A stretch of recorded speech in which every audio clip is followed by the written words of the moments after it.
Bismillahirrahmanirrahim. Assalamualaikum warahmatullahi wabarakatuh. Waalaikumsalam warahmatullahi wabarakatuh.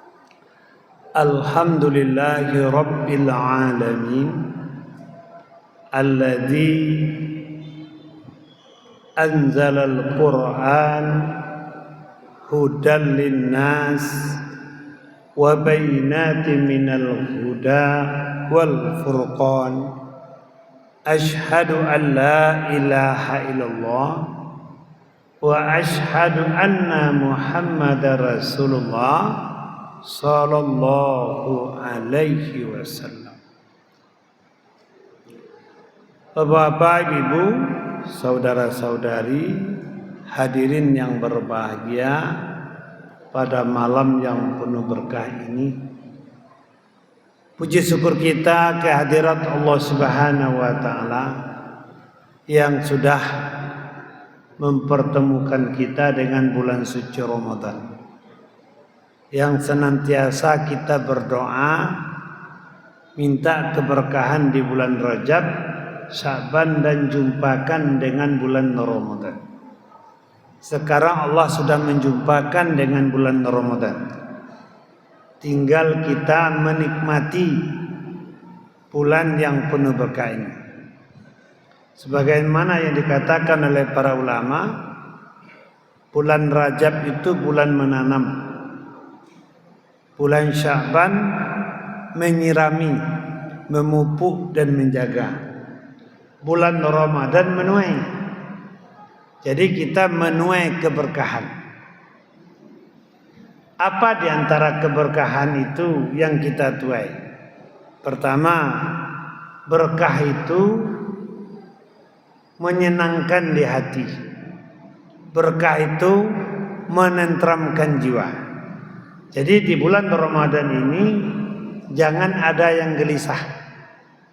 Yang ada adalah jiwa-jiwa yang tenang, jiwa-jiwa yang tentram, karena konsentrasi mengingat Allah Subhanahu wa taala.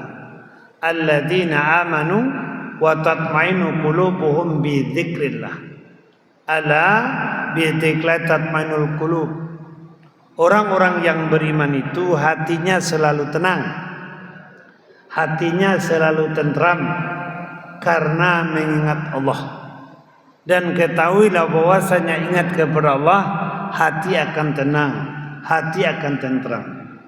Jadi konsentrasi kita dalam mengingat Allah di bulan Ramadan ini maksimal. Jadi makanya jiwa kita insya Allah jiwa-jiwa yang tentram dan jiwa-jiwa yang tenang.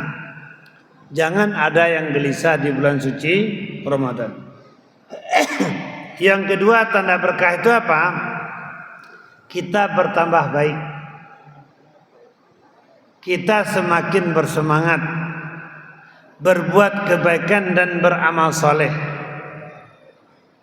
Sehingga Rasul menyeru dengan masuknya bulan suci Ramadan, wahai pencinta kebaikan, datang kemari. Berlomba-lomba berbuat kebaikan. Fastabiqul khairat. Wahai para pembuat kemaksiatan, para pendosa, jauh-jauh ke sana. Kenapa? Karena masuk bulan suci Ramadan, pintu surga dibuka, pintu neraka ditutup. Setan yang akan menggoda kita dibelenggu. Apalagi berarti tugas kita adalah berbuat kebaikan. Jadi Ramadan adalah bulan yang penuh kebaikan dan mendorong kita menjadi orang-orang yang baik. Yang ketiga, Ramadan ini betul-betul menjadikan kita orang-orang yang sederhana, jauh dari keserakahan yang dilambangkan atau ditandai dengan makan. Kulu wasrabu innahu la yuhibbul musrifin. Makan dan minumlah dan jangan berlebihan. Allah tidak suka kepada orang yang berlebihan. Ditakar makan kita. Sepertiga untuk makan, sepertiga untuk minum, sepertiga untuk bernapas. Terasa kehidupan kita itu nyaman sekali, sesuai dengan takaran yang ada, sesuai dengan pesan Rasulullah, sehingga kita menjadi orang yang sehat. Sumu tasihu, berpuasalah kalian agar kalian sehat. Jadi terasa kita adalah orang-orang yang sederhana dan tidak serakah. Itu ditandai bagaimana kita menjaga pola makan kita dan mengendalikan hawa nafsu kita. Yang halal saja ditakar, ya kan? Apalagi yang haram sudah jelas kita jauhi. Lalu puncak dari berkah itu apa? Ibadah. Semangat ibadah kita kan luar biasa. Jadi makanya semangat ibadah ini lanjutkan sampai hari yang terakhir dan sampai bulan-bulan berikutnya. Jangan nanti mulai hari ke-6 nanti udah berkurang. Makin lama makin berkurang. Sudah seperti ekor tikus ya, makin ke ujung makin kecil. Tapi insya Allah jemaah masjid Taqwa adalah jemaah-jemaah yang istiqamah dengan tugas ibadahnya. Wa ma khalaqtul jinna wal insa illa liya'budun. Jadi kita sangat bersyukur karena Allah temukan dengan bulan suci Ramadan. Nikmati dan manfaatkan apa yang telah Allah berikan. Salawat dan salam kepada Nabi Muhammad Rasulullah sallallahu alaihi wasallam. Allahumma shalli ala Muhammad wa ala ali Muhammad. Beliau adalah suri tauladan bagi kita dalam menata kehidupan ini agar kita menjadi manusia-manusia terbaik, manusia-manusia berkualitas. Dan kualitas kita itu akan kita bentuk di bulan suci Ramadan ini. Jadi bagaimana kerasnya dunia dengan Ramadan insya Allah teratasi. Dan terutama Ramadan ini Allah turunkan Al-Quran untuk mengatasi persoalan kehidupan kita. Jadi makanya judulnya kita beri pada malam ini adalah menghadapi atau mengatasi kerasnya kehidupan dengan Al-Quran. Sebenarnya kehidupan ini tidak ada yang keras, tidak ada yang berat, karena semua persoalan itu sesuai kemampuan kita. La yukallifullahu nafsan illa usaha. Allah tidak pernah memberikan beban, tugas, cobaan yang melebihi kemampuan kita. Cuma dengan catatan, karena kita ini produknya Allah, karena kita ini ciptaannya Allah, maka atasi persoalan itu dengan apa yang Allah berikan kepada kita. Dengan apa? Mengatasi persoalan kehidupan dengan Al-Quran. Inna nahnu nazzalna alaikal Qur'ana tanzila fasbil li hukmi rabbika wa la tuti' minhum atiman aw kafura. Sungguh telah kami turunkan Al-Quran kepada engkau wahai Muhammad dengan sebetul-betul turun. Turunnya beransur-ansur sesuai dengan persoalan dan kebutuhan umat dan cocok sepanjang zaman. Maka sabarlah dengan aturan Tuhan engkau. Jangan ikut orang yang berdosa dan orang yang kafir. Jadi Allah turunkan Al-Quran beransur-ansur sesuai dengan kebutuhan umat dan cocok sepanjang zaman. Jangan cari yang lain. Nah, kita kan banyak menyelesaikan persoalan kehidupan kita dengan yang lain. Padahal Allah sudah sediakan Al-Quran untuk mengatasi semua persoalan hidup. Cuma masalahnya sekarang kita paham tidak dengan Al-Quran? Kita betul-betul yakin tidak Al-Quran itu bisa mengatasi persoalan? Ini yang pertama. Jadi yakini bahwasanya Al-Quran ini adalah kebenaran mutlak. Al-haqqu min rabbika fala takunanna minal mumtari. Kebenaran itu datangnya dari Tuhan engkau, maka janganlah engkau menjadi orang yang ragu. Kita harus yakin Al-Quran ini pasti benar. Jadi semua isi Al-Quran ini apabila kita amalkan pasti bisa mengatasi persoalan kehidupan yang ada. Jadi makanya kita harus akrab dan lengket dengan Al-Quran. Bagaimana caranya? Mulai dari membaca. Quran artinya apa? Bacaan. Berpahala membacanya. Apalagi membaca dalam keadaan bersuci, kelipatan 10. Membaca saja sudah ada nilainya. Nah, di dalam penelitian dan sudah dibuktikan, Al-Quran ini bisa menghidupkan fungsi panca indera kita. Kalau kita pingin ngomongnya itu fasih, maka baca Al-Quran. Dengan makhraj huruf yang ada itu, kita dilatih berbicara fasih. Melatih makhraj itu saja sudah luar biasa. Teman-teman kita yang sudah khatam Al-Quran di Indonesia, pergi dia belajar ke Maroko, itu 1 semester baru melatih membetulkan bacaan. Coba, begitu sensitifnya dan begitu telitinya, detailnya bagaimana kita bicara secara fasih dengan Al-Quran. Saya dulu gagap. Setelah baca Al-Quran semakin lancar, semakin fasih dan semakin fasih. Lalu sudah dibuktikan oleh orang tua-tua kita, Al-Quran itu akan menajamkan dan menerangkan mata kita. Jadi makanya walaupun kita sudah hafal, kita juga dianjurkan senantiasa membaca Al-Quran, melihat. Kenapa?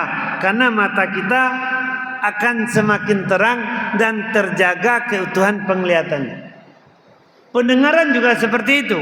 Dengan sering mendengarkan Al-Quran, telinga kita menjadi nyaring. Jadi makanya ingin bicaranya fasih, ingin penglihatannya terang, ingin pendengarannya nyaring, maka baca Al-Quran, dengarkan Al-Quran, lihat Al-Quran. Jadi potensi panca indera kita hidup dengan Al-Quran. Yang kedua apa? Al-Quran diturunkan untuk penawar hati, syifa'u lima fis sudur. Wa nunazzilu minal Qur'an ma huwa syifa'u wa rahmah lil mu'minin. Syifa untuk mengobati jiwa, untuk menyehatkan jiwa, untuk membersihkan hati. Ini potensi kita menjadi baik. Qad aflaha man zakkaha wa qad khaba man dasaha. Sungguh beruntung orang-orang yang bersih jiwanya, dan sungguh merugi orang-orang yang kotor jiwanya. Dan salah satu cara membersihkan jiwa adalah dengan membaca Al-Quran. Jadi potensi hati kita itu hidup karena baca Al-Quran. Jiwa kita sehat karena baca Al-Quran. Karena ini potensi kita untuk beriman yang baik dan beramal soleh yang baik. Jadi potensi hati kita hidup dengan Al-Quran. Lalu kalau hati kita ini bersih, otak kita jadi cerdas. Afaman syarallahu sadraul Islam fa huwa ala nurim mirabbih.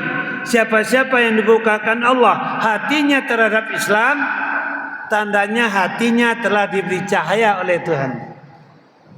Kata Imam Ghazali, hati manusia itu ibaratkan kaca. Kebenaran itu nuru mubina, cahaya yang terang. Artinya apa? Kalau kaca bersih, itu cahaya itu masuk. Kalau hati kita bersih, itu kebenaran itu masuk.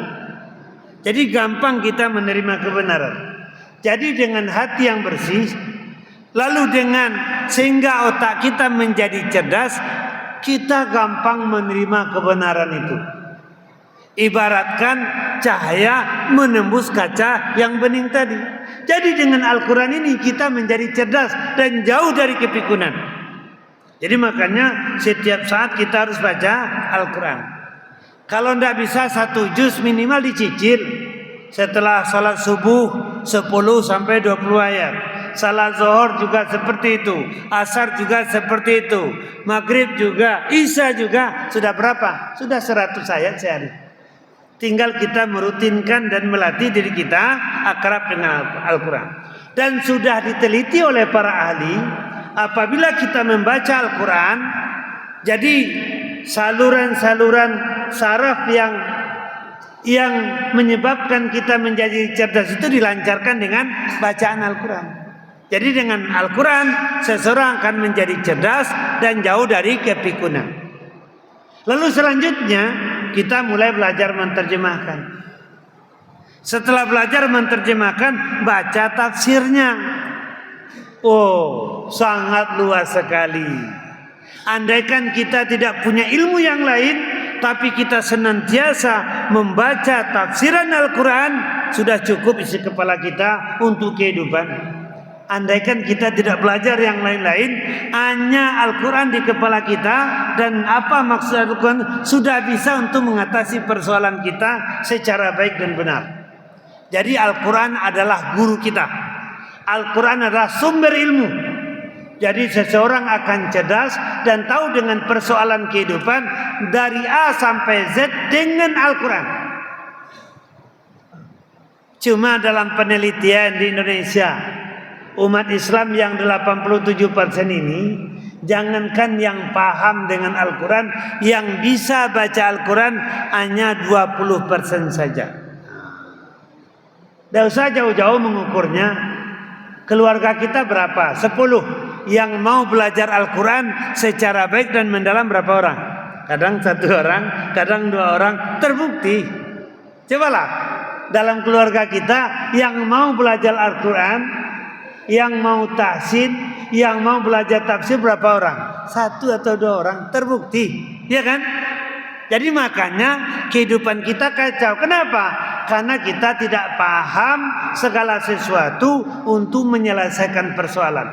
Karena untuk menyelesaikan persoalan kehidupan kita adalah dengan Al-Quran. Jadi bagaimanapun kerasnya kehidupan, dengan Al-Quran dipastikan selesai. Kenapa? Kita produknya Allah. Allah yang paling tahu dan Allah turunkan aturannya.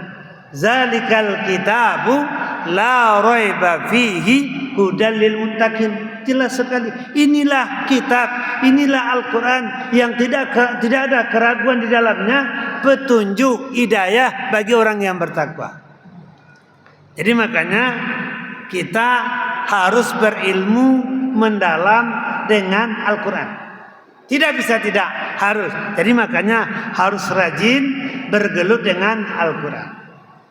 Dan jadikan Al-Quran ini menjadi aturan kehidupan kita. Hidup di bawah naungan Al-Quran pasti aman, pasti selesai urusan kita. Pasti kita berada di jalan yang lurus. Ihdinas siratal mustaqim. Dan jiwai Al-Quran itu sehingga menjadi sikap mental kita atau karakter kita atau menjadi akhlak kita, sebagaimana dicontohkan oleh baginda Rasulullah Sallallahu Alaihi Wasallam. Sehingga ada seorang pemuda bertanya kepada Aisyah, "Ya Aisyah, bagaimana akhlaknya Muhammad? Bagaimana akhlaknya Rasul?" Apa jawaban Aisyah? Khuluquhul Quran. Akhlaknya Rasul, akhlaknya Muhammad itu adalah Al-Quran. Berarti Al-Quran betul-betul menjadi sikap mental, menjadi jiwa. Jadi apapun yang beliau katakan itu bersumber dari Al-Quran, pasti benar. Lalu yang terakhir, jadilah manusia terbaik. Siapa manusia terbaik itu? Khairukum man ta'allama al-Quran wa 'allamahu. Yang terbaik di antara kalian adalah yang mempelajari Al-Quran dan mengajarkan kepada orang lain. Kita belajar, diajarkan, belajar, diajarkan. Alhasil bagaimana? Semakin kita belajar, semakin kita mengajarkan, semakin kita paham dengan Al-Quran. Jadi jelas sekali, kalau kita ingin mengatasi persoalan hidup bagaimanapun kerasnya, itu bisa tuntas dengan Al-Quran. Dengan catatan kita harus paham sebagaimana urutan yang kita katakan tadi. Baca Al-Quran, sirami jiwa kita dengan Al-Quran. Al-Quran menjadi sumber kecerdasan kita, sumber ilmu kita, sumber aturan kita, menjadi karakter kita, dan kita juga mengajarkan Al-Quran sehingga paham dengan Al-Quran bagaimanapun kerasnya kehidupan yang kita rasakan, masalah apapun, insya Allah pasti selesai dengan Al-Quran. Banyak maaf, wabillahi taufiq wal hidayah. Assalamualaikum warahmatullahi wabarakatuh.